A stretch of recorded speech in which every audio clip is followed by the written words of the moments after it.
apocalypses and report their answers, illuminating their disagreements and explaining their reasoning. I've taken no speculative liberties save those necessary when history has obscured the precise details.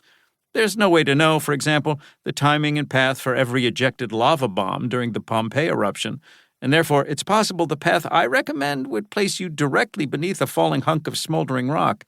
I can only tell you the path where that is least likely to happen. In other words, survival is not guaranteed. This guide is not a work of fiction or fantasy, save, of course, for the time-traveling reader's presence. It remains as faithful to actual events as the historical record allows. I have not fictionalized any of the events, nor have I conjured any dangers. I have not skirted any uncomfortable truths, nor conveniently ignored any threats. I have, however, made a few assumptions. I have assumed that, like any good traveler, you're familiar with the local language. Customs and dress were applicable. Xenophobia runs deep in human history. In many of these locations, eras, and cultures, assimilation isn't just useful or courteous, it's life-saving. I've also assumed you're up to date on your vaccinations. The whooping cough vaccine may seem like an annoying anachronism now, but in many times and places, you're going to have a bad time if you neglect it. Finally, to avoid redundancy, I have skipped over some dangers inherent to nearly all eras past. For example, don't drink the water. Do assume your doctor has little idea what they're doing. And when meeting a stranger, remember that historical rates of interpersonal violence approach war zone-like levels. In short, this book should be heard as an entirely serious attempt to guide a visitor through our planet's greatest catastrophes and adventures using the benefits of hindsight and modern science. It's written for the modern time-traveling listener who wants to witness the most dramatic, destructive, and dangerous events in history and come back alive. Good luck!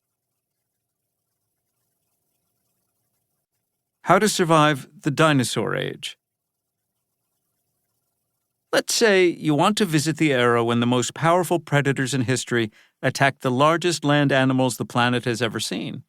You want to see 80-ton reptiles, carnivores with jaws comparable to a car shredder, and an animal the size of a giraffe take flight. So you travel back 70 million years to the Mesozoic era, back to the dinosaur age. In the warmed climate, you'll feel the sticky heat of the Louisiana bayous as far north as Montana. You'll notice the changed geography, the absence of Rocky Mountains and the Sierra Nevada, the sea covering the Midwestern United States, the island of India. Grass will have only recently evolved, so you'll see a few blades but no grasslands, only ferns, ficus, figs, cycads, and ginkgos, along with large trees and dense forests. You'll also see the famous Tyrannosaurus rex. Unfortunately, it will see you, too. You might think your only chance would be to hide, stand still, play dead, or climb, but surprisingly, shockingly, recent evidence suggests that you might be able to run from the most powerful predator to ever walk this planet. At least, if you know how to use your biggest advantage, your size. If a mouse fell down a 1,000-foot mine shaft, the renowned evolutionary biologist J.B.S. Haldane once proposed the mouse would rise, shake the dust off, scurry away, and maybe even get right back up to do it again. If a rat fell from the same height, however, it would die.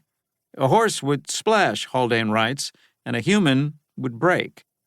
Haldane does not provide a colorful verb in his 1926 essay on being the right size for what would occur if a 9-ton Tyrannosaurus rex fell into that mine, but the giant predator would scream down the shaft at 172 miles per hour, hit the ground with 120 tons of force, and shatter, dismember, detonate, erupt.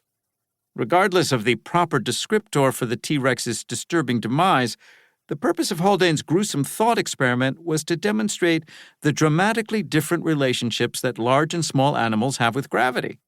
This relationship and the differing fates of the mouse and the rat are explained by the square-cube law, which states the simple fact that as an object expands, its volume cubes while its surface area merely squares. Because a falling animal's surface area increases its air resistance while its mass determines the force of its impact, the falls of various animals can be thrilling, tragic, or messy, depending on small differences in size.